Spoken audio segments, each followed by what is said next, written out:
যাও এটা ফিরে আসো এটা কি নাইট ড্রেস ফিরে আসো যাও হিন্দে আসো তাহলে কি করো বলবা পরে আসো যাও পরে আসো এখানে আসো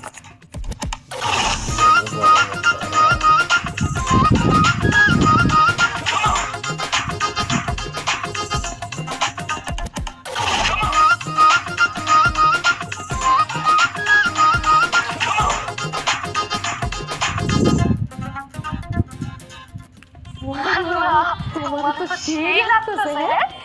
একদম পুরো বড় বড় লাগতেছে বড় দিন আমি বড় দিন আপনাদের কি ফাইভ তাম কোন ভাই এটা না দিছি কিছু খাওয়াতে দিছি আরে গেল লাগে নাইট ড্রেস লাগে লাগে কোন দিন দেখা ভাই খুবই দেখে এটা কথা বলে তুমি বাংলাদেশে এত বড় অভিনেতা যা তো অভিনেতা যা তো অভিনেতা খলিলুল্লাহ খান পুরো নাম শুনুন না তারে হ্যাঁ তো সিনি কিন্তু হ্যাঁ বাইক আরে আমিও তো বাড়ি এলা বাড়ি এলা বুঝাছে